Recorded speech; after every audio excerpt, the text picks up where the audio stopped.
ప్రస్తుతం ఆంధ్రప్రదేశ్కి సంబంధించి బనకచెర్ల ప్రాజెక్టు, ఈ బనకచెర్ల ప్రాజెక్టు తెలంగాణ వ్యాప్తంగా కొద్దిమేర వివాదాన్ని రైలుస్తుందనే చెప్పుకోవాలి. అసలు ఆంధ్రప్రదేశ్లో బనకచెర్ల ప్రాజెక్టుకి సంబంధించి తెలంగాణలో ఎందుకు వివాదం మొదలవుతోంది? ఈ యొక్క సాగునీటికి సంబంధించి ఏ విధంగా ఆంధ్రప్రదేశ్కి బనకచెర్ల ప్రాజెక్టు ఉపయోగపడబోతోంది? రాజకీయంగా ఎందుకు దుమారం జరుగుతోంది?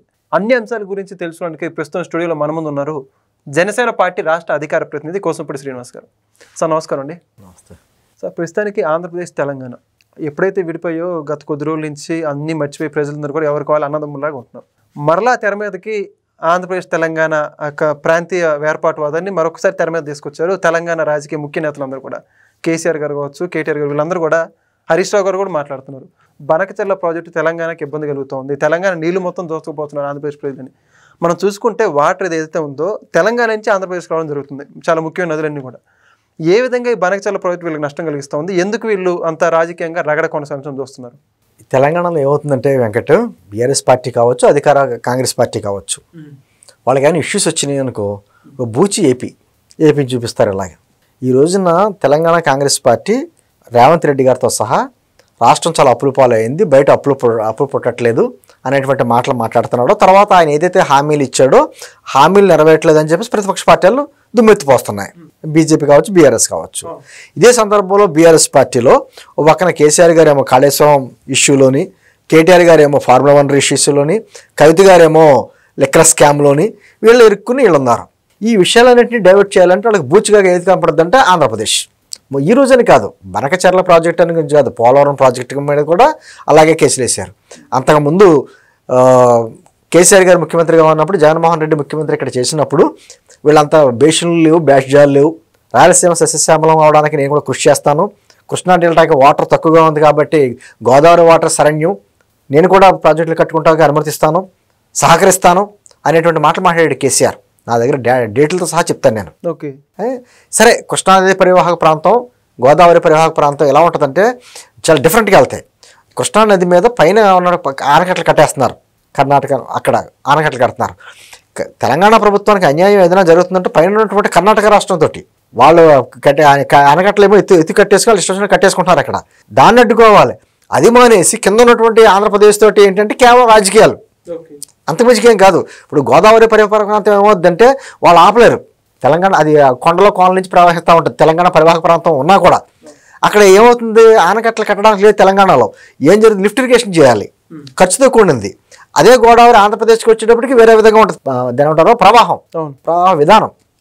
ఇప్పుడు మనం ఏమంటున్నామంటే కృష్ణానది మీద పైన తెలంగాణ కావచ్చు, కర్ణాటక, మహారాష్ట్ర అన్నీ కూడా ఆనకట్టలు కట్టేస్తే నీటి లభ్యత తక్కువ ఉంది కాబట్టి రాయలసీమకి నీళ్లు కావాలంటే కృష్ణానది వాటర్ మనకు తక్కువ కాబట్టి ఖచ్చితంగా పోలవరం నీళ్ళని మనం అనుసంధానం చేసుకుని బనకచెర్ల వరకు తీసుకొస్తే రాయలసీమ సస్యశ్యామలం అవుద్దని మన కూటమి ప్రభుత్వం ఆలోచన, చంద్రబాబు గారి ఆలోచన అది.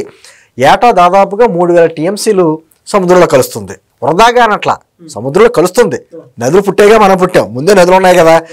మనకి ఇక్కడ ఏం చేస్తారంటే అండి, ఏ నదికైనా కూడా ఆ నీటి లభ్యతలో 75% లోపుకు మాత్రమే ఉపయోగించుకోవాలి. సాగునీరుకి దేనికైనా సరే 25% ఖచ్చితంగా సముద్రంలో కలవాల్సిందే, ఏ నదైనా.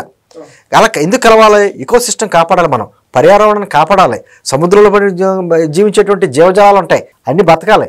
అందుకని పర్యావరణ అనుమతులు కూడా తీసుకుంటారు ఏ ప్రాజెక్ట్ కట్టినా. ఇప్పుడు బనకచెర్ల ప్రాజెక్టు కూడా కట్టే ముందే పర్యావరణ అనుమతులు అన్నీ తీసుకున్నారు అక్కడ, ఎక్కడ ఇబ్బంది లేకుండా. నేను అంటుంది ఆ సముద్రంలో కలిసే నీటిలో దాదాపు 3000 టీఎంసీల దాకా కలుస్తుంది కదా, ఒక్కొక్కసారి 2000 టీఎంసీ అని లెక్కలు వస్తాయిలేండి. ఏదైనా ఒక 200 టీఎంసీలని దాన్ని మరలించుకుని పోలవరం నుంచి బనకచెర్లకు ఇంటర్లింక్ చేసుకుని దాన్ని రాయలసీమ ప్రాంతానికి వెళ్తే సస్యశ్యామలం అవుతుందని చెప్పి మన లెక్క. దాదాపు 60,000 కోట్లు ఒక మన ఎస్టిమేషను. అయితే దీనికి మన ఇష్టం కట్టేసుకుంటామంటే పైన ఒప్పుకోరు, దానికి పర్యావరణ అనుమతులు చూపించాలి. అదేవిధంగా మనం ఏ విధంగా ఇన్వెస్ట్మెంట్ డబ్బులు కేంద్ర ప్రభుత్వం నుంచి ఎంత తెచ్చుకోవాలి, రాష్ట్ర ప్రభుత్వం ఎంత పెట్టాలి, లేదా బ్యాంకుల నుంచి ఎంత తెచ్చుకోవాలి, కొన్ని లెక్కలు ఉంటాయి. తర్వాత దానికి ముంపు ప్రాంతం ఏమైనా ఉందా, అక్కడ అడ్డు కట్ట ఎప్పుడైతే చేసిన వెంటనే దానికి బ్యాక్ వాటర్ కొడతా ఉంటుంది కాబట్టి ఎంతవరకు ముంపు ప్రాంతం ఉంది, దానివల్ల జరిగే నష్టం ఏంటి, ఇవన్నీ లెక్కలు వేసుకున్న తర్వాత డిపిఆర్ చేసి అప్పుడు ప్రాజెక్ట్ కడతారు. మనం ఇంకా మొదటి దశలో ఉన్నాం, ఇంకా పోలవరం కూడా కంప్లీట్ అవ్వలేదు కదా. పోలవరానికే మనం టైం పెట్టుకున్నాం 2027 వరకు చేసుకోవాలని చెప్పేసి అని. పక్కన కేంద్ర ప్రభుత్వం సహకరిస్తుంది. అదో బనకచెర్లకు కూడా కేంద్ర ప్రభుత్వం డబ్బులు ఇస్తుంది, తెలంగాణను పట్టించుకోవట్లేదని వీళ్ళ వాదన. అసలు దానికి దీనికి సంబంధం ఏంటి? సముద్రంలో కలిసిపోయినా పర్వాలేదు కానీ మీరు ప్రాజెక్టులు కట్టుకోవద్దంటాకే చివరన రాష్ట్రం ఏపీ. ఏపీ తర్వాత సముద్రంలోనే కలవాలి ఇంకా. అటువంటిప్పుడు దాంట్లో 200 టీమ్స్ మీరు దారి మళ్లించుకుని రాయలసీమ సస్యశ్యామలం చేసుకుంటారంటే మీకు వచ్చే నష్టం ఏంటంటే నష్టం ఏం లేదని వాళ్ళకి కూడా తెలుసు. కేవలం ఏంటంటే రాజకీయంగా బూత్ చూపించాలి. గతంలో నీళ్లు నిధులు నియామకాలని ఒక టైటిల్ పెట్టారు కదా, ఆ టైటిల్ ప్రకారమే నీళ్ళు ఏదో దోచేసుకుంటున్నారు ఆంధ్రాలో. తెల్లాలిగితే ఆంధ్రాలో ఇది బూచి, అంతకుమించి ఇంకేం కాదు. నిజంగా ఏమంటారంటే ఇప్పుడు విభజన చట్టం పెట్టుకున్నాం మనం రాష్ట్రం విడిపోయిన తర్వాత. విభజన చట్టంలో ఏం చెప్పిందంటే అప్పటి వరకు ఉన్నటువంటి పెండింగ్ ప్రాజెక్టులు ఏంటని కూడా విభజన చట్టంలో చెప్పింది. తెలంగాణలో ఏమని చెప్పారు? కలవకుర్తి, నెట్టింపాడు 2 ప్రాజెక్టులు పెండింగ్ ప్రాజెక్టులు. ఆంధ్రప్రదేశ్ వచ్చేటప్పటికి వెలుగొండ, గాలేరు నగరి, తెలుగు గంగ ప్రాజెక్టు, ఇవి ఇంకో ప్రాజెక్ట్ ఉంది. తెలుగు గంగ, వెలుగొండ, గాలేనగరి, హంద్రినీవా, ఈ 4 ప్రాజెక్టులు ఆంధ్రప్రదేశ్ పెండింగ్ ప్రాజెక్టులు అన్నాయి. మరి తెలంగాణలోని నువ్వు కట్టే పాలమూరు రంగారెడ్డి లేదు కదా, నువ్వు ఏ విధంగా కడుతున్నావు?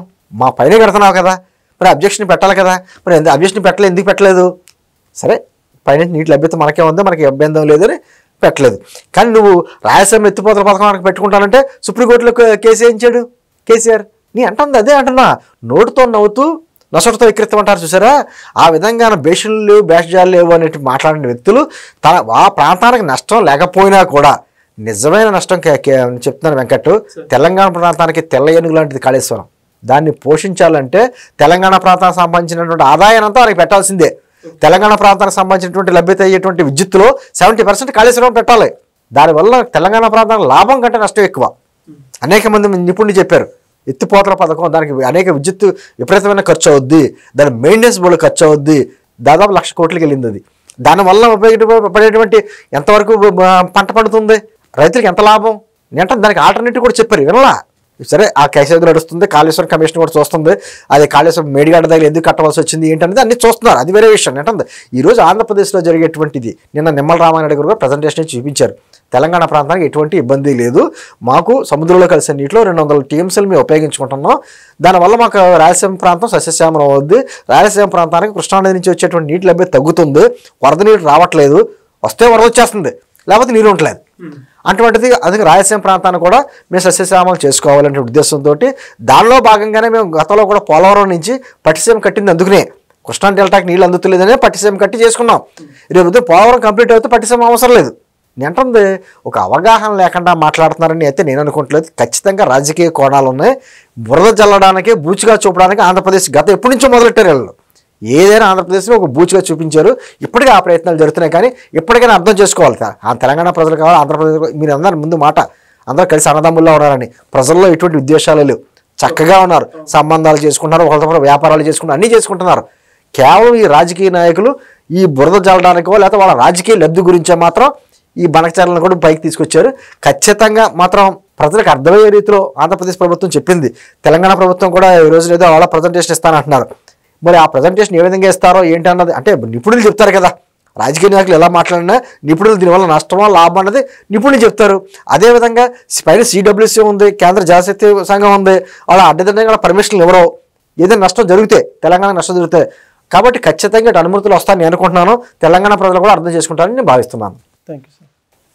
Please subscribe to Leo News for more videos.